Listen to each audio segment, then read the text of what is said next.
Very good morning to all of you. Welcome to my class. My name is Dr. Prakash. And today, as you see the video previously played, is the glimpse of air pollution which the world is facing today. And now we are going to elaborate the Air Prevention and Control of Pollution Act 1981 Part 1. Though this video is in 2 or 3 parts maybe. So today we are covering part 1, and now starting from my first slide. तो जैसे मैंने water act में पहली slide में भी आपको ये चीज़ बताई थी, अभी वाटर एक्ट का स्लाइड 1 और स्लाइड 2 और स्लाइड 3 आप देख रहे होंगे. उसके बाद से एयर एक्ट में भी मैं इसको सोचा रिवाइज़ कर दूं, और इसको मैं हर एक्ट में भी रिवाइज़ करूंगा, क्योंकि बच्चे कहीं से भी कोई भी एक्ट देख रहे हैं तो उनको दिमाग में ये रहे कि आर्टिकल के साथ क्लॉज एंड सब क्लॉज लगता है. आप देख रहे होंगे 252(1)(a), ये क्या है? 252 आर्टिकल है, 1 क्लॉज है, उसके साथ सब क्लॉज है. सेक्शन के साथ सब सेक्शन या सबऑर्डिनेट सेक्शंस लगते हैं और वो इस तरह लिखे जाते हैं. एक्ट क्या है? एक्ट एक लॉ है जो कि approved by president of India होता है. इसी लॉ को इम्प्लीमेंटेशन करने के लिए जो पद्धति का इस्तेमाल होता है, जो गवर्निंग बॉडी का इस्तेमाल होता है, वो रूल के अंतर्गत आती है. यदि हम लॉ को एक बुक मान लें, पूरा लॉ की किताब होती है भाई, संविधान की बुक होती है, तो एक्ट उसका चैप्टर हो गया और चैप्टर के अंदर आने वाले लेसन्स उसके रूल हो गए. तो अब आगे चलते हैं और पहला इंट्रोडक्टरी स्लाइड पे पहुंचते हैं. तो इंट्रोडक्शन है, जैसे मान लीजिए कि क्वेश्चन आता है आपका कि एयर एक्ट को डिफाइन करिए. तो एयर एक्ट को आप डिफाइन करेंगे तो उसके पहले, इससे पहले कि आप क्वेश्चंस के आंसर दें, पहले आप एक इस तरह का प्रारूप तैयार कर लेंगे, अपने कॉपी पे लिख लेंगे ऊपर बीचों बीच में, जैसे ये लिखा हुआ है द एयर, देखिए ए कैपिटल होगा, फिर prevention and control of pollution act 1981 implemented on 29 March 1981, chapter 7 section 54. इसमें एक ही अमेंडमेंट हुआ 1987 में, और जीएसआर नंबर 14 ऑफ 1981. अब ये जो अमेंडमेंट है, ये अमेंडमेंट की कहानी है. ये अमेंडमेंट की कहानी शुरू होती है आफ्टर 2 दिसंबर 1984. ये दिन एक काला दिवस टाइप का हमारे देश के लिए है. इन केस ऑफ एनवायरनमेंट की बात करें अगर तो, और जानो माल का बहुत नुकसान हुआ भोपाल में, Madhya Pradesh. Warner and Anderson की कंपनी ने गैस लीक हुआ, MIC, और इस MIC रिलीज के बाद से एयर एक्ट में जो संशोधन किए गए वो 1987 में इसमें इम्पाउंड किया गया, डाला गया. और इसके तहत वार्नर एंड एंडरसन जैसी कंपनियों को लगाम लगाने के लिए ये बहुत ही यूज़फुल इम्प्लीमेंटेशन हुआ. हालांकि इसके बाद से 1986 में ही आपका द एनवायरमेंटल प्रोटेक्शन एक्ट आ गया था, जो कि खुद में बहुत पावरफुल एक्ट है, पर एयर एक्ट में थोड़ी सी संशोधन की ज़रूरत थी, तो उसको यहाँ पे इम्प्लीमेंट किया गया. और ये आप याद रखिएगा कि ये amendment due to Bhopal gas disaster हुआ, जो कि 2 दिसंबर 1984 को हुआ था. अब आगे चलते हैं चैप्टर्स पे. तो कौन कौन से चैप्टर्स इसमें हैं? देखिए, एयर एक्ट में ज्वाइंट बोर्ड नहीं है, ध्यान रखिएगा, ज्वाइंट बोर्ड केवल वाटर एक्ट में है. तो आपका जो चैप्टर 1 है सिमिलर है, प्रिलिमिनरी, हर लॉ में, जैसा कि मैंने बताया था. चैप्टर 2 द सेंट्रल और स्टेट बोर्ड के बारे में है, कैसे वो बनेगा, कितने वो मेंबर रहेंगे, क्या कहानी रहेगी. Chapter 3 powers and functions of the board की बात करता है. Chapter 4 prevention and control of air pollution, जैसे वाटर एक्ट में था ठीक वही चीज़ यहाँ पर है. फंड एंड ऑडिट्स की भी बात होती है चैप्टर 5 में. अब देखिए, जैसे इसमें ज्वाइंट बोर्ड हट गया ना चैप्टर 3, तो एक एक चैप्टर ऊपर खिसक गया. फिर chapter 6 penalties and procedures, chapter 7 miscellaneous, जैसा कि आप वाटर एक्ट के लास्ट वीडियो में आपने देखा होगा, अभी आई बटन में भी सारे लिंक आ जाएंगे वाटर एक्ट के, तो उसको भी आप कंटिन्यूअस आप देख सकते हैं यदि आप सीधे एयर एक्ट देख रहे हैं तो वो मिसलेनियस पोर्शंस में कौन कौन से सेक्शंस रहेंगे, लॉज कैसे गवर्न होंगे, उनके बारे में जानकारी रहेगी। इस स्लाइड जो आज का पार्ट 1 है, इसमें हम लोग powers and functions of the board तक कवर करेंगे। चैप्टर 1 प्रिलिमिनरी है। इसके सेक्शन को शुरू करने से पहले मैं कुछ क्यूरीज के बारे में बताऊं जो हमको बच्चों ने पूछी हैं और हो सकता है आपके लिए भी हेल्पफुल हो। तो क्यूरीज में ये है कि सर मुझे बताइए कि एक्ट जो आप बोल रहे थे, this act is known as करके कैसे लिखा जाता है। तो short title and commitment section 1 में मैंने उसको लिख दिया है, आप इसको देख रहे होंगे। This act is known as the air prevention and control of pollution act 1981 full stop. It was implemented on 29 March 1981 with, अब देखिए 7 चैप्टर्स को कैसे मैंने लिखा है एंड 54 सेक्शंस को मैंने कैसे लिख दिया है। और GSR number 14 of 1981, it was amended on in 1987। तो अब ये एक्ट को, अब मान लीजिए कि इस एक्ट की जगह पे आप एयर रूल पढ़ रहे होते तो यहां लिखते आप this rule is known as. और देखिए एक्ट और रूल शब्द कहीं भी आता है, आप अपने नोट्स में ध्यान रखिए, लॉ के किसी भी सेक्शन में, सब सेक्शन में एक्ट्स और रूल आता है तो it should be in capital A capital रहेगा उसका, जैसे इसमें लिखा हुआ है ए कैपिटल, तो इसको ऐसे लिखते हैं, ठीक है। तो मैंने क्या किया है, इसी पोर्शन को पैराग्राफिकली मैंने यहां पर मेंशन किया है। This act is known as the air prevention and control of pollution act 1981 full stop. It, ये सहूलियत के लिए आपके कर दिया है, नहीं तो ये सब कंटिन्यूअस टेंस में भी आप लिख सकते हैं, मैंने लगातार कंटिन्यूअस कॉमा करके। It was implemented on 29 March 1981 with 7 chapters and 54 sections of GSR number 14 of 1981. It was amended in 1987. Amended को मैं फिर बता दूं कि amended मतलब संशोधन। संशोधन क्यों हुआ? क्योंकि हमारे पास भोपाल गैस जैसे डिजास्टर हो चुके थे और उस डिजास्टर में वार्नर एंडरसन कंपनी साफ साफ निकल कर भाग गई। जो मुआवजा लोगों को मिलना चाहिए था वो नहीं मिला, तो उसके लिए यहाँ पे संशोधन किया गया। MIC गैस के लिए यहाँ पे संशोधन किया गया। तो आपको पता है कि भोपाल से MIC निकली, वो एक तरह का पेस्टिसाइड बना रहे थे, फॉस्जीन, जिसके लिए वो MIC का इस्तेमाल करते हैं। हाँ, एक चीज़ और आपको बता दें, MIC को लिक्विड डायनामाइट कहते हैं, इसको याद रखिएगा। फिर आइए डेफिनेशंस पे, सेक्शन 2 के। यहाँ पे हमको दूसरी क्वेरी मिली और ये मुझे बहुत अच्छा लग रहा है कि बच्चे क्वेश्चंस पूछ रहे हैं। यहाँ पे हमको दूसरी क्वेरी मिली कि सर डेफिनेशंस को लिखने का पैटर्न बताइए। तो देखिए आप यहाँ पे देख रहे होंगे सेक्शन 2 डैश डेफिनेशन ए, एयर पोल्यूटेंट।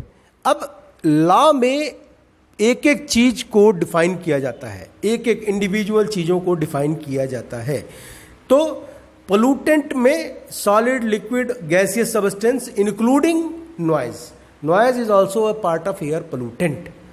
तो solid, liquid, gas and noise, जिसके प्रेजेंस से किसी भी प्रकार का एटमॉस्फेयर का कंपोजिशन या कंसंट्रेशन में बदलाव आ जाए जो कि हार्मफुल हो पूरे धरती पर रहने वाले लिविंग क्रिएचर्स के लिए, और लिविंग क्रिएचर के साथ साथ मॉन्यूमेंट्स, प्रॉपर्टीज, इन्वायरमेंट, इन सब के लिए हानिकारक हो जाए, तो वो पोल्यूटेंट की कैटेगरी में आता है। Now what is air pollution? B में डिफाइन कर रहा है, it means the presence of atmosphere of any air pollutant. Presence in the atmosphere of any air pollutant. Air pollutant ऊपर डिफाइंड है। अब आप देखिए यहां पे आप ऐसे भी लिख सकते हैं, air pollution means the presence in the atmosphere of any air pollutant की जगह पे आप पोल्यूटेंट लिख सकते हैं और आगे ब्रैकेट में 2A लिख दीजिएगा, 2 और ब्रैकेट में A, तो सेक्शन 2 का A वो यहां पे आ जाएगा। फिर सब सेक्शन C क्या कहता है? Approved appliances. What is approved appliances? Approved appliances को आप समझिए, इसमें से थोड़ा सा मोटर व्हीकल एक्ट में भी गया है। अप्रूव्ड अप्लायंसेस मतलब कि वह अप्लायंसेस जो कि स्टेट गवर्नमेंट या भारत सरकार द्वारा अप्रूव्ड हो। जैसे अब सवाल आता है, आप रॉयल एनफील्ड या जैसी गाड़ियों को देखे होंगे जिसमें वो लोग साइलेंसर में पटाखा लगाते हैं, तो बस्टर्स इस्तेमाल नहीं कर सकते, म्यूजिकल हॉर्न ट्रेम्पलेट इस्तेमाल नहीं कर सकते। ऐसा कोई हॉर्न आप इस्तेमाल नहीं करेंगे जिससे सामने वाला चौंक जाए और जो नॉइज़ के लिए भी जो है वो इम्पैक्ट डाले, नॉइज़ पोल्यूशन पे भी उस एरिया के। तो ये सारी चीज़ों को जो है इसमें अगर आप कर रहे हैं अपने बाइक में तो ये पेनलाइज किया जाएगा, आपके ऊपर पेनल्टी लग जाएगी। जैसे रॉयल एनफील्ड टाइप की गाड़ियां हैं तो उसमें बहुत तेज़ आप साउंड कर रहे हैं, अगर आपकी गाड़ी से बहुत तेज़ साउंड हो रहा है क्योंकि ये सेटिंग में करवाते हैं, तो ये अप्रूव्ड अप्लायंसेज में नहीं आता है। तो इसीलिए इस पे पेनल्टी है और हैवी पेनल्टी है। अब पेनल्टी के बारे में मैंने पहले ही बताया था, penalty according to the wealth of polluter होती है। ठीक है, अब आगे चलते हैं। Approved fuel. अप्रूव्ड फ्यूल क्या है? अब जैसे अप्रूव्ड अप्लायंसेज है वैसे अप्रूव्ड फ्यूल है। अप्रूव्ड फ्यूल में आता है वो फ्यूल जो कि गवर्नमेंट ऑफ इंडिया के द्वारा अप्रूव्ड हो। जैसे अनलेडेड पेट्रोल, अब कहीं लेडेड पेट्रोल नहीं आ रहा है, अनलेडेड पेट्रोल आ रहा है, तो ये अप्रूव्ड फ्यूल है।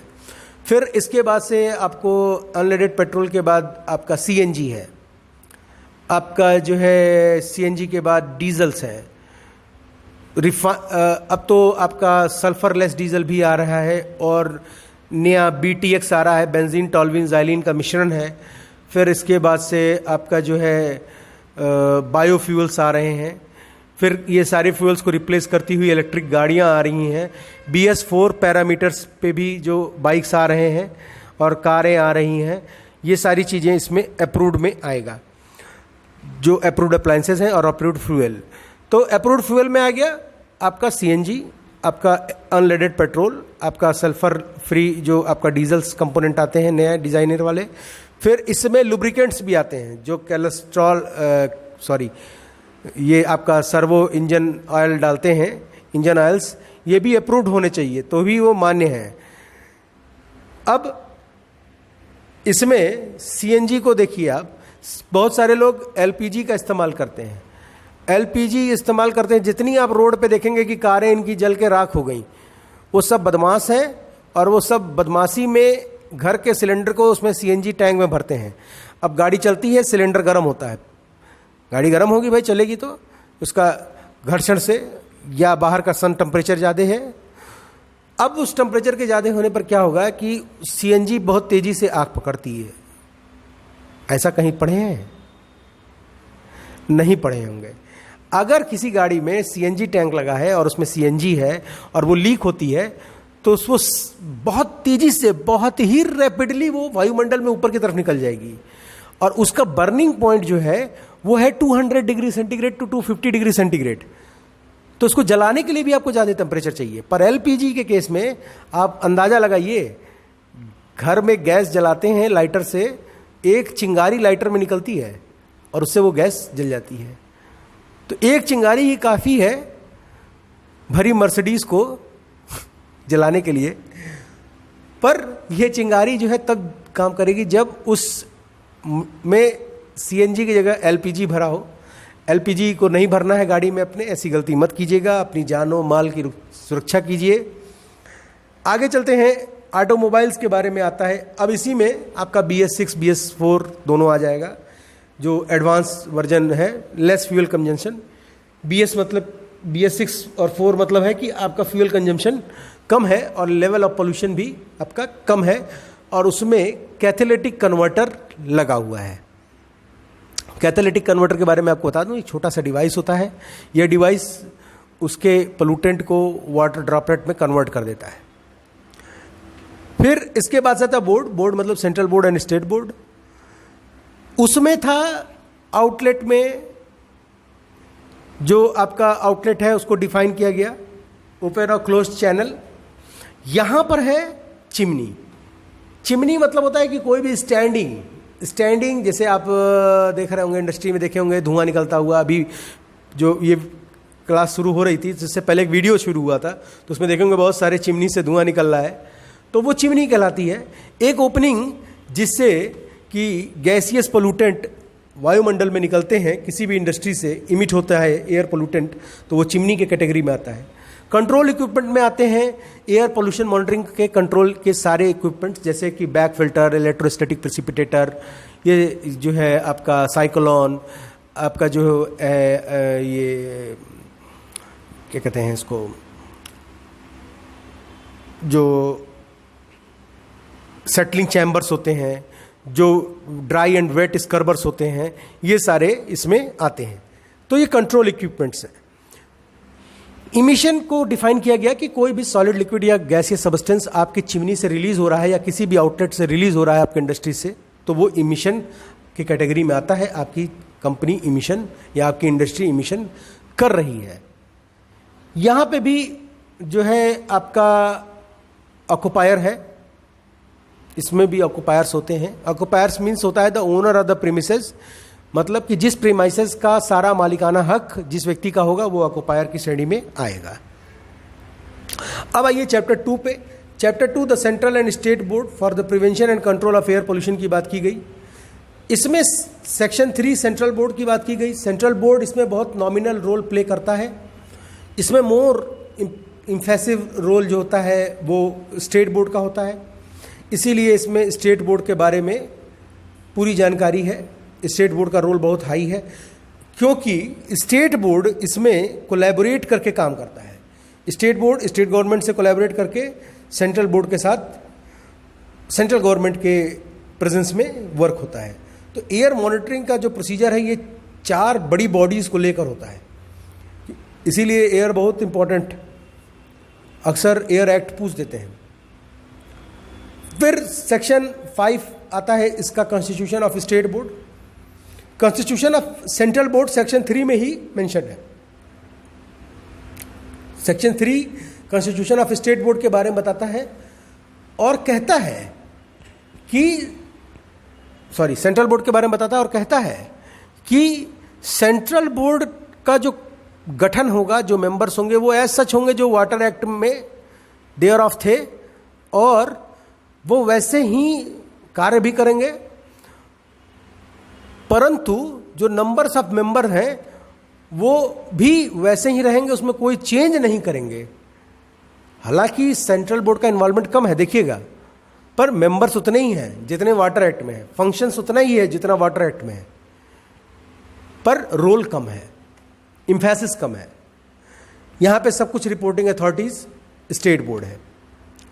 फिर सेक्शन 6 कहता है सेंट्रल बोर्ड का power to exercise and function of state board in case of union territory. Same है वैसे ही जैसे वाटर एक्ट में है, आपका वीडियो 1 में मैंने बताया था, लेक्चर 1 वाला। सेंट्रल बोर्ड का कोई व्यक्ति यदि यूनियन टेरिटरी में जाता है तो वो काम स्टेट बोर्ड की तरह करेगा। जैसे मान लीजिए कि कोई आईएएस है, ठीक है, नेताजी उससे गुस्सा हो गए, उसका ट्रांसफर कर दिए।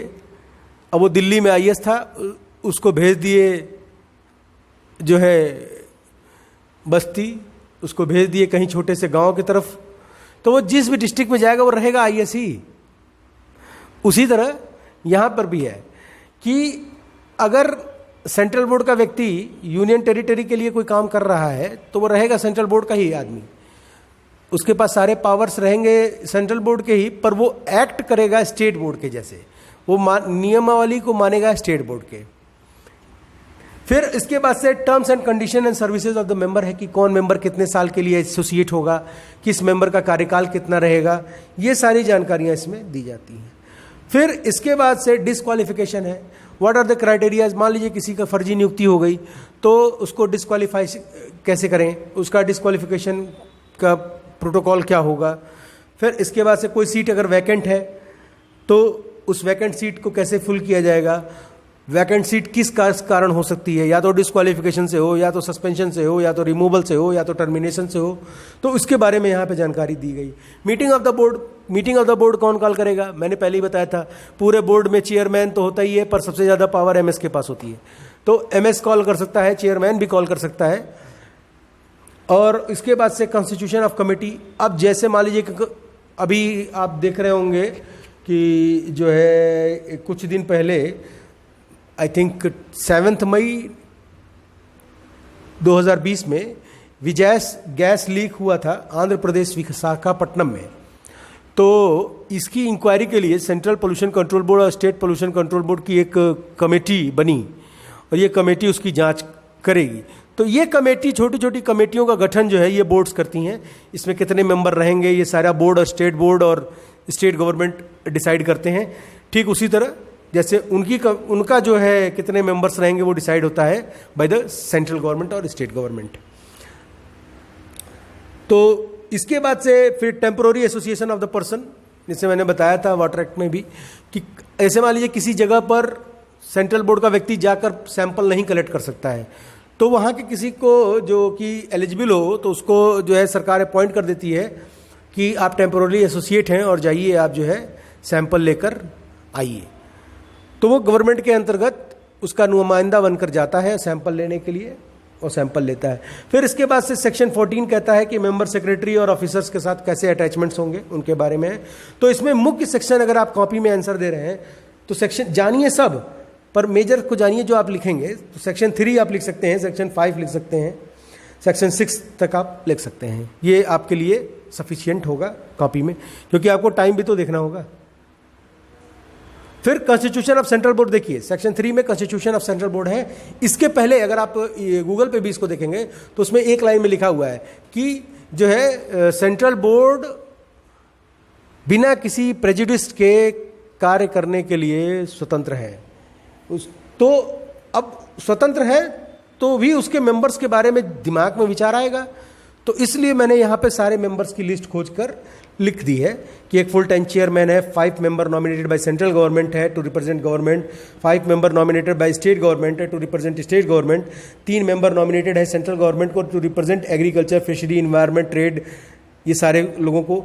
2 person nominated from the corporates होता है जो सेंट्रल गवर्नमेंट को के साथ होते हैं, वर्क करते हैं, और ये भी नॉमिनेट होते हैं बाय द गवर्नमेंट। ठीक इसी तरह कॉन्स्टिट्यूशन ऑफ स्टेट बोर्ड है।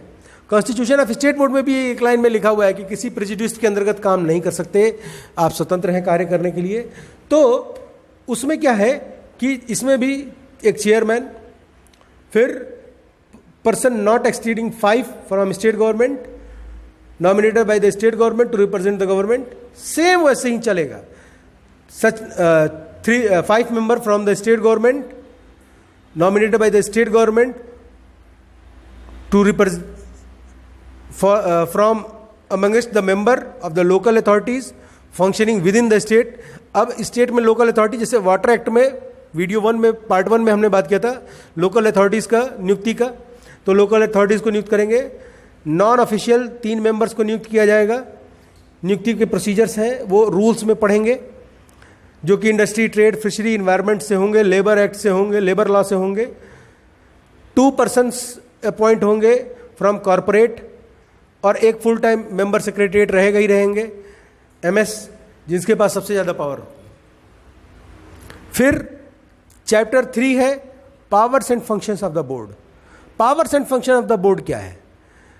सेक्शन 16 कहता है functions and power of the CPCB या सेंट्रल पोल्यूशन कंट्रोल बोर्ड। चूंकि सेंट्रल गवर्नमेंट के अंदर काम करना है सब, तो इसमें क्या है, सेक्शन 16 सब सेक्शन A कहता है ये एडवाइस करेगा सेंट्रल गवर्नमेंट को on improvement of air quality and prevention, control and abatement of the pollution. मतलब ये एडवाइस करेंगे सेंट्रल गवर्नमेंट को, सजेशंस देंगे, प्रिस्क्राइब करेंगे स्टैंडर्ड ऑफ एयर क्वालिटी, फिर एग्जीक्यूट करेंगे नेशन वाइड प्रोग्राम चलाएंगे जो कि पोल्यूशन कंट्रोल और अबेटमेंट के लिए होगा।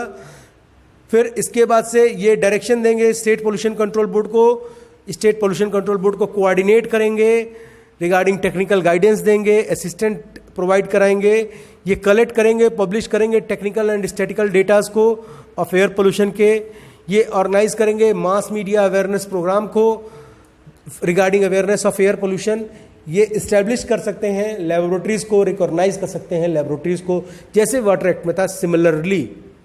इसी तरह function of state board section 17 कहता है कि ये प्लान करेंगे comprehensive plan for abatement of pollution, ये एडवाइस करेंगे स्टेट गवर्नमेंट को। अब देखिए स्टेट बोर्ड है तो एडवाइस करेगा स्टेट गवर्नमेंट को, एडवाइस करेंगे स्टेट गवर्नमेंट को, ये प्रिस्क्राइब करेंगे standard for emission of air pollution in atmosphere nearby. फिर ये कोलैबोरेट करेंगे सेंट्रल पोल्यूशन कंट्रोल बोर्ड से regarding training of person, engagement of person जो इंगेज कर सकते हैं, जैसे किसी को हायर करना हुआ।